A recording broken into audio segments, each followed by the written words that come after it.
Hello and welcome to game changers. और जो बड़ी डेवलपमेंट आ रही है कि भाई स्प्लिट कोचिंग, जिसको लेकर पहले भी बड़ी चर्चाएं हुई हैं कि जब भी आपका जो एक स्केड्यूल होता है काफ़ी पैक्ड नज़र आता है, तो जहां पर आपकी साइमल्टेनियसली दो टीमें फीचर कर रही होती हैं, या फिर एक दौरा जो बहुत ज़्यादा मतलब एक जो कंपैरेटिवली आपके लिए बड़ा दौरा होता है और उसके जस्ट बाद कोई दौरा आपके लिए होता है, तो वहां पर सेंटर ऑफ एक्सीलेंस की टीम ने भी पहले भी इस चीज़ में कंट्रीब्यूट करा है, जो वहां पर हेड होते हैं। वीवीएस लक्ष्मण ने पहले भी ये ड्यूटीज निभाई हैं, तो भाई अभी भी वीवीएस लक्ष्मण आपके इंडियन टीम के कोच होंगे, वहां पर कोचिंग ड्यूटीज वो निभाएंगे जिम्बाब्वे दौरे पर, और एशियन गेम्स में भी वीवीएस लक्ष्मण ही कोच होंगे। उनके साथ साथ जो सेंटर ऑफ एक्सेलेंस में आपके पास बाकी सपोर्टिंग स्टाफ हैं, जैसे कि सुनील जोशी जी एंड उसके अलावा ऋषिकेश कनितकर, उनका नाम वहां पर सामने आ रहा है कि भाई वो वहां पर रिस्पेक्टिवली फील्डिंग कोच और बैटिंग कोच इस तौर पर वहां पर मतलब स्पिन बॉलिंग कोच हो गए आपके, और बाकी जो आपके पास अरेंजमेंट्स एज ऑफ नाउ करने के लिए है, तो वहां पर वीवीएस लक्ष्मण आपके हेड होंगे, जो सेंटर ऑफ एक्सीलेंस के भी हेड है। तो भाई कोचिंग ड्यूटीज उनको वहां पर मिलेंगी। एंड ऑब्वियसली जो चर्चा हो रही थी कि भाई इसका रीजन यही है कि अभी रिसेंटली आपकी इंग्लैंड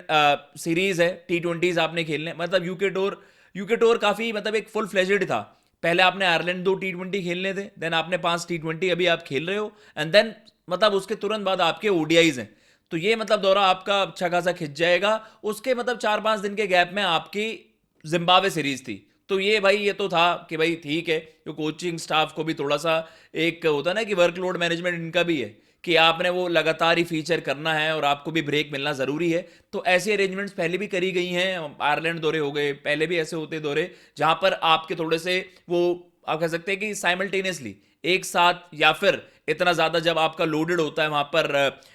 जो आपके असाइनमेंट्स हैं, तो वहां पर हम देखते हैं कि इस तरीके के पहले भी मेकशिफ्ट अरेंजमेंट्स किए जा चुके हैं। लेकिन वही है कि ये सारी चीजें इंडिकेट ये भी करती हैं कि अब गोइंग फॉरवर्ड वीवीएस लक्ष्मण साहब, क्योंकि अब अच्छे खासे समय से आप कह सकते हैं बीसीसीआई को सर्व भी कर रहे हैं, इंडियन क्रिकेट को सर्व कर रहे हैं, सेंटर ऑफ एक्सेलेंस में बड़ा जबरदस्त काम भी उनकी तरफ से हो रहा है वहां पर। एंड ये माना गया है कि यार अगर कोई गोइंग फॉरवर्ड आपके नेक्स्ट कोच हो सकते हैं, और क्योंकि देखो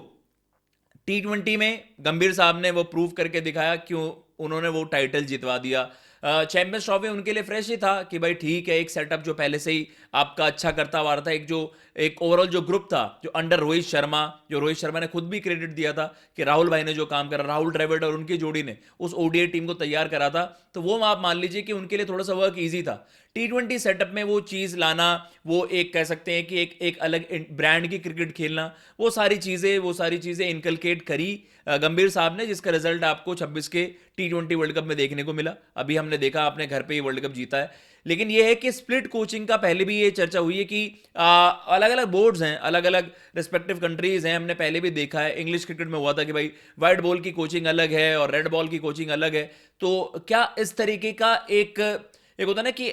ऐसी कोई चीज है, ऐसा कोई प्रपोजल क्या इंडियन क्रिकेट में भी लाया जाएगा कि गोइंग फॉरवर्ड अगर रेड बॉल क्रिकेट में उस तरीके का मसला रहा कि भाई जो कंसिस्टेंटली हमारे फेलियर्स रहे हैं, ठीक है इंग्लैंड में हमने 2-2 करवाया, लेकिन उसके अलावा साउथ अफ्रीका सीरीज 2-0 हम घर पर आ रहे, 2 वाइट वॉशेज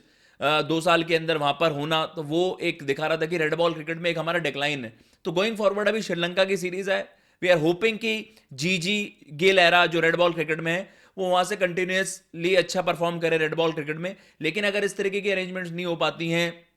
इस तरीके के रिजल्ट्स वहां पर नहीं आ पाते हैं, तो क्या इस तरीके का जो एक इंट्रोडक्शन है जहां पर आपको डिफरेंट कोच नजर आते हैं, वाइट बॉल के आपके डिफरेंट कोच और रेड बॉल में अलग कोच, क्या ये गोइंग फॉरवर्ड इंडियन क्रिकेट में भी देखने को मिलेगा? क्यों ये चीज है कि भाई ये चीज इंडिकेट तो करती है कि आपके पास ऐसा नहीं है कि आपका कोई मेकशिफ्ट अरेंजमेंट है तो आपको कोई खासा नुकसान वहां पर हो रहा है। वीवीएस लक्ष्मण साहब को बहुत मतलब उनको भी चाहे आप कह लीजिए कि कोचिंग सेटअप में आप बात कर लीजिए, चाहे वो आईपीएल हो, सेंटर ऑफ एक्सीलेंस, और उनको भी माना जाता है कि भाई उनको अच्छी खासी एक नॉलेज है, और उन्होंने अपने जो भी आपका एक टैलेंट पूल है इंडियन क्रिकेट में राइट नाउ, वो मतलब भली बात ही जानते हैं लक्ष्मण साहब की कि किसकी क्या क्वालिटी है। एंड रेड बॉल क्रिकेट के ऑब्वियसली एक बड़े खिलाड़ी रहे वीवीएस लक्ष्मण, काफी सर्व करा इंडियन क्रिकेट को। तो इस तरीके की चीजें भी अभी से ही स्पेकुलेशन लगने लगी हैं कि स्प्लिट कोचिंग अभी तो आप थोड़े मिक्स शिफ्ट अरेंजमेंट के तौर पर करते हो कि भाई एशियन गेम्स हैं, तो एशियन गेम्स किसके साथ हो रहे होंगे, वहां पर वेस्ट इंडीज सीरीज भी चल रही होगी भारत की, तो उस सीरीज पर हमारे